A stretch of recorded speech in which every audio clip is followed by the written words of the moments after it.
Picture this, a cold, sterile room lined with metal drawers. The kind of place where time stands still, where bodies lie in limbo, waiting for someone to care. Somewhere in the back, behind a locked door, two names are scrawled on a clipboard. Gene Hackman, Betsy Arakawa. Now, you would think no matter what turmoil was lurking behind the scenes, by now the world should be at ease knowing that one of the greatest actors to hit the big screen, and his wife should have been laid to rest at this point. But guess what? They haven't. They haven't even been officially claimed. We need to talk about this on the Anything History channel. So let's do it. Two lifeless forms, zipped up in body bags, trapped in the freezing grip of a medical examiner's office. For over a month, they've been here. Unclaimed, unwanted. Let that sink in. A two-time Academy Award-winning legend.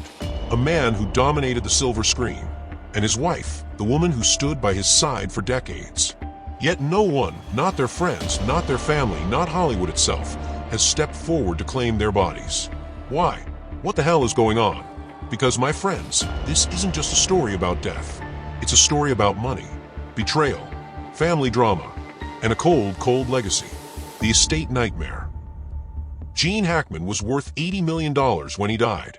But here's the twist. His will left everything to his wife, Betsy. No money for his kids. No Hollywood trust funds. Just a straight, clean cut. It's all hers. But she died first. And now, that $80 million fortune is in legal limbo, and Hackman's estranged kids, who he barely spoke to for decades, suddenly have a chance to inherit it. Are they fighting over who gets the money? Are they stalling, waiting to see how the chips fall before they take responsibility for their father's remains? Or, and this is the darkest possibility, did they ever care about Gene Hackman at all? A family torn apart. Let's be real, Hackman was no saint when it came to family. He was an absent father, totally consumed by his career. He divorced his first wife, moved on, and by most accounts, barely kept in touch with his 3 kids. But here's the million-dollar question. Do they hate him enough to let his body rot in a freezer? Because let's be clear, bodies don't stay fresh forever. At some point, the state has to make a decision. And if no one steps up, the man who brought Popeye Doyle to life, the legend from A French Connection, Superman, and Unforgiven, will end up buried in an unmarked grave like a forgotten stranger. Think about that. Now, we know the world would never let that happen. If the children were in that mindset, the community of people who love Gene would step up and make the right thing happen. For that matter, anyone with a heart.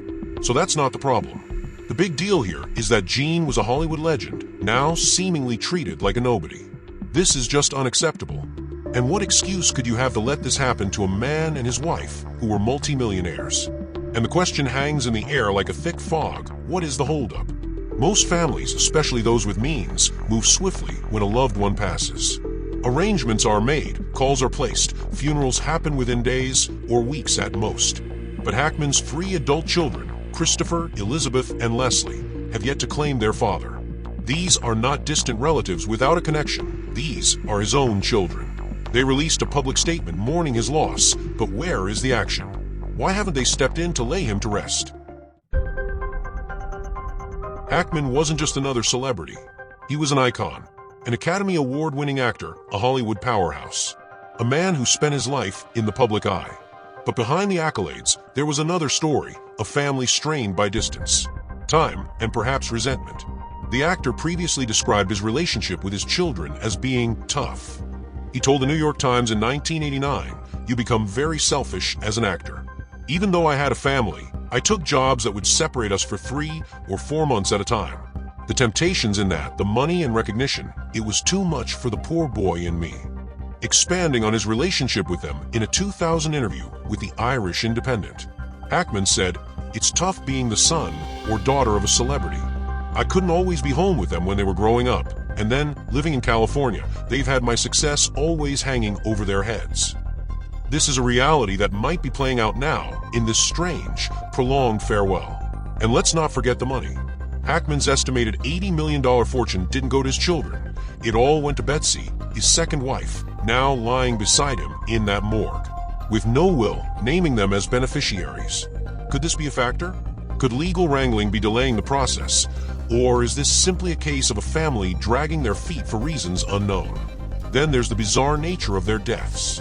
Betsy passed first, reportedly from a rare rodent-borne virus.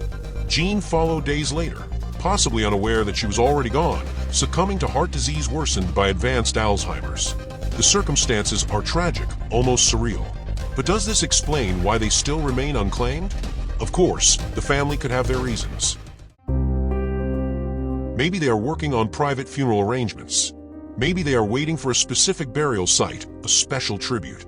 But over a month? That's more than unusual. That's almost unheard of in cases like this. So we're left with a lingering mystery. A man who once demanded attention on the silver screen now waits in cold obscurity, his fate in the hands of a family that seems in no rush to bring him home. What's really going on here? Is this a case of slow-moving bureaucracy, or does this reveal something deeper, something unsettling about the legacy Gene Hackman left behind?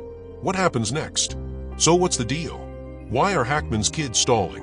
Why has no one stepped forward to give him a final resting place? And will the charities Arakawa supported try to claim this state, throwing this mess into an even bigger legal nightmare? This story is far from over. But one thing is clear, at this time, more than a month later, Gene Hackman and his wife's bodies are ice cold. Alone and waiting to be retrieved and put in the ground with the honor they both deserve. Meanwhile, the world is watching and waiting for that to happen.